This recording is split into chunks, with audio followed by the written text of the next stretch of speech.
In the 17th century, the Ipswich colonies were settled by 5 families who were granted supernatural abilities known as the Power. When one family sought to gain more power, they were banished, leading the remaining 4 families to form a covenant for their own protection. In the present day, the 4 descendants of the covenant, Caleb, Pogue, Reed, and Tyler, are close friends known as the Sons of Ipswich. They jump off a cliff together tonight while standing on the brink and land safely, allowing them to enter the most recent school bonfire without incident. Pogue's girlfriend Kate introduces them to Sarah, a new flatmate, and Chase, a newbie. While they are there, when a girl makes fun of Sarah for having a scholarship rather than coming from a good family like the others here, Caleb calls the girl out on it, and Aaron stands up for Sarah. When Chase intervenes to stop Aaron from pushing Caleb to start a fight, Reed uses his supernatural abilities to make Aaron vomit in an effort to humiliate him. The party is abruptly stopped when someone says that the police are on their way. Everyone starts to flee the gathering by rushing through the woods. Chase tries to accompany the girls in Sarah's car, but it won't start.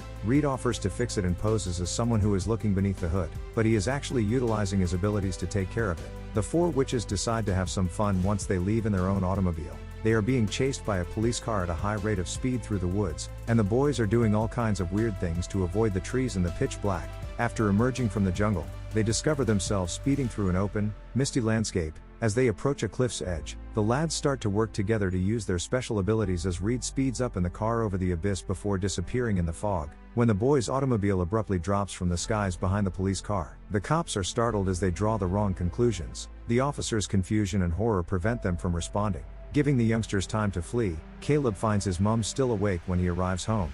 She mentions Caleb's father and declares that she doesn't want to lose him in the same way that she lost her husband. She also informs him that his powers from when he was 13 will become 1,000 times greater when he turns 18 years old. He won't be able to stop utilizing the power since they are too addictive, which will cause him to age more quickly until nothing is left of him. The police discover an abandoned automobile in the woods with a teen guy inside who won't speak. The boys' absolutely white eyes shock the officers, who have to shatter the window. Sarah inquires as to why Kate referred to the lads as the Sons of Ipswich back at the dorms, and Kate responds by telling her the history of the 5 families, claiming they are old money without knowing the truth. After that, Sarah is in the shower when the light suddenly goes out and she hears a shattering sound. Fearful and uneasy, Sarah investigates and discovers a broken light bulb on the ground without recognizing the enigmatic floating figure that has appeared behind her. The smoky ghost reaches out to touch Sarah, but she turns back and flees as soon as she is scared. Reed runs into Sarah as Caleb is also woken awake by an unpleasant feeling. Reed proceeds to check the toilet but discovers nothing there. The next day, Caleb is driving and speaking with Pogue on the phone. Caleb takes a quick look at the newspaper he left on the passenger seat, which contained a report on the student who had died in the nearby forest. Caleb is horrified when the boy suddenly emerges from the paper in a rather eerie shape. When Caleb turns to face the road again, he sees a huge truck coming straight at him. The truck collides head-on with Caleb's automobile, which erupts into hundreds of car pieces that fly past the truck before quickly coming back together to reassemble itself. Pogue and Caleb concur that something strange is happening after Caleb takes up the phone to report that he just observed a darkling take the form of the deceased pupil. Later on that day, when Caleb visits the drugstore, he runs into Sarah and asks her to go on some errands with him. As they pass Putnam's barn, Caleb recounts that the first Ipswich colony was founded there. They eventually stop in front of a massive old structure, which Caleb claims was his family's first colony home. A shot can be heard coming from the house at that precise moment, but Caleb claims it's just the caretaker Gorman, who can be very neurotic. While he enters the house, Caleb leaves Sarah in the car. When Caleb enters, he places the medication on a table and asks Gorman whether the wrinkled guy in the chair needs anything more.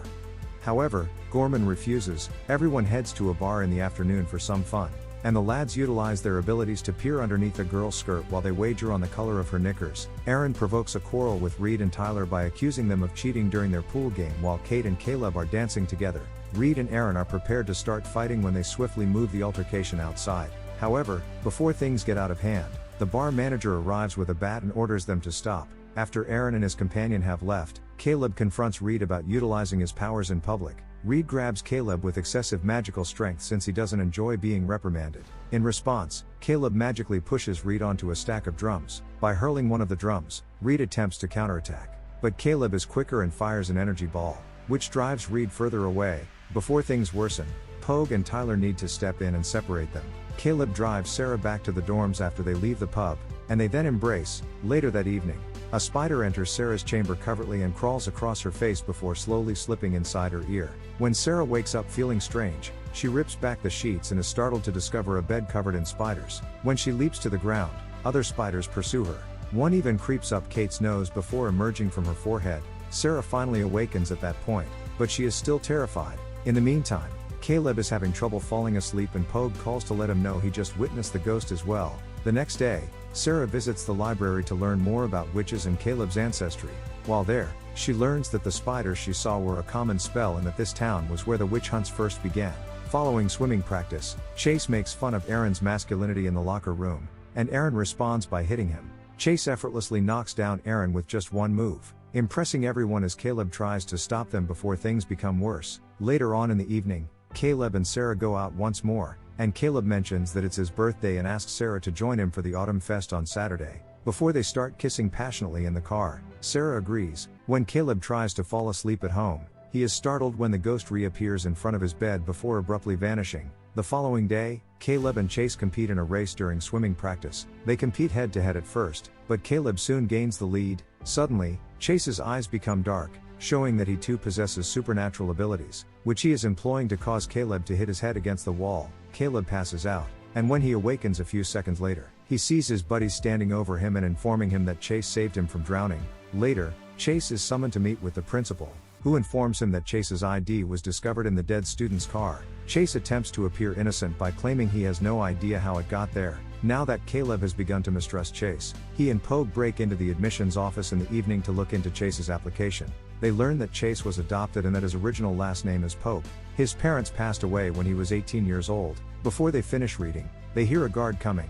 The lads use their magic to instantly levitate to the ceiling so the guard can't see them. But as soon as the papers from the file start falling, they must focus to make them also float. The lads are able to make a safe getaway after the guard leaves. Sarah returns to her room in the meantime and discovers a note stating that Kate visited the hospital. The doctor informs Sarah that Kate is experiencing an allergic response to several spider bites on her body as she hurries to see her buddy. Returning to Caleb, he enters an underground chamber with his buddies where they keep the magical fire for their covenant gatherings, the Book of Damnation, which includes the names of every person who accused John Putman, the leader of the fifth family, of being a witch, is taken off a shelf by Caleb using his supernatural abilities. The others are informed by Caleb that Goody Pope was one of Putnam's detractors and that, following the death of her husband, Putnam appeared to her as an incubus in her dreams. She had a child as a result of this dream, and they realize that Chase is the fifth son of Ipswich and that Putnam's familial line did not end with him. As soon as Sarah hears that Kate is in the hospital, she phones Caleb and mentions the spiders. Caleb quickly deduces the reality and informs the group that Chase cast a creation magic on Kate. Pogue is enraged and rushes out of the room before grabbing his bike and heading out to find Chase to do revenge. He attempts to run Chase over as he travels down the road at a high rate of speed after spotting him blocking the path. But Chase utilizes his strength to cause him and the bike to flip and crash severely to the ground. Chase says that he injured Kate in order to capture Pogue and that Pogue also serves as his lure for capturing Caleb. Later, when Sarah goes back to her dorm, she is astonished to see Caleb at the door. Once they've settled in to talk, there's another knock, and Sarah is startled to see Caleb there once more. The Caleb within is actually Chase operating under a delusion, and he uses his strength to immediately knock Sarah out and drag her to the bed where a spider enters her ears and turns her veins black. After ascending on his 18th birthday, Chase admits that he desires Caleb's talents in order to exact vengeance on his family line. Chase will kill Sarah and his buddies if Caleb refuses to cooperate. Chase informs Caleb to meet him at Putnam's barn before midnight on the night of the birthday. He also acknowledges killing the teenager in the car, as well as his own parents. Following Chase's use of magic to inflict pain on Sarah, enraged Caleb attempts to strike, but Chase quickly drags him around the bedroom before throwing him in the direction of the bathroom mirror. Chase acknowledges his addiction and believes that by combining Caleb's power with his own, the issue of aging will be resolved. However, Caleb explains that this is not how it works and that it is the body, not the power, that ages. Before kissing him and magically fixing the mirror, Caleb tells him he doesn't believe him and reminds him to meet him in the barn. As he prepares to go,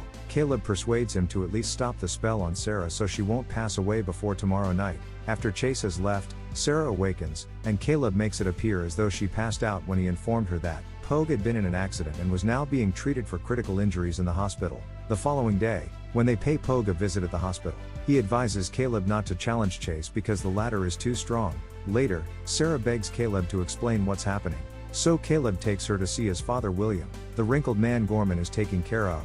In order to do so, despite only being 44 years old, he appears much older than his actual age since he used too much power, which consumed his entire body. While Caleb confronts Chase, he tells Sarah the whole truth and persuades her to let Reed and Tyler accompany her to the party. Chase keeps an eye on the group from atop a building as they enter the party in the evening. Red and Tyler are diverted as soon as Chase jumps down and kidnaps Sarah, while Caleb is traveling to the barn. Reed calls to inform him that Sarah is disappeared. Chase suddenly leaps onto the hood of Caleb's vehicle and attacks him by detonating all the windows. Caleb exits the vehicle and sprints towards the old barn, where Chase is waiting with Sarah unconscious to ensure that Caleb upholds his end of the bargain. When Caleb declines once more, Chase floats up and launches a magical attack at him before hitting him with some chunks of barnwood. When assaulted back, Caleb tries to strike back with his own magical energy, floating away. However, Chase is too strong and uses energy threads to trap Caleb and bring him closer before throwing him out again, causing him to hit many of the items in the path. Chase pushes Caleb again, this time causing him to fall against a wood beam and become trapped there as his body begins to glow,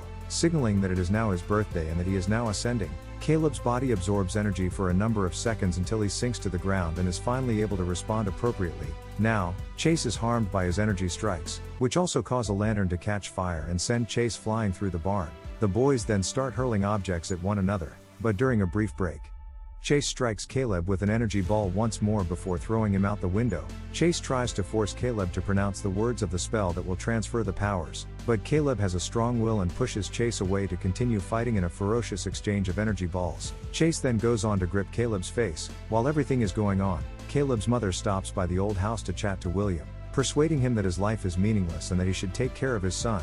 William casts the magic and transfers his strength to Caleb.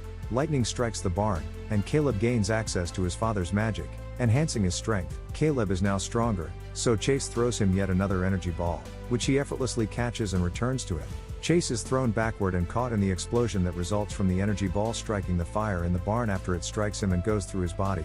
After avoiding a few falling beams, Caleb enters the flaming barn again and pulls Sarah out barely in time. As the spells vanish in the hospital, Kate and Pogue both recover consciousness. The following morning, Caleb and Sarah are still at the barn explaining what happened to the firefighters. Caleb has no explanation for why the firefighters scoured the area but were unable to locate any more people when one of them approached them. Caleb uses his strength to repair his car's windscreen once the firefighters have been diverted, and they then drive off into the morning.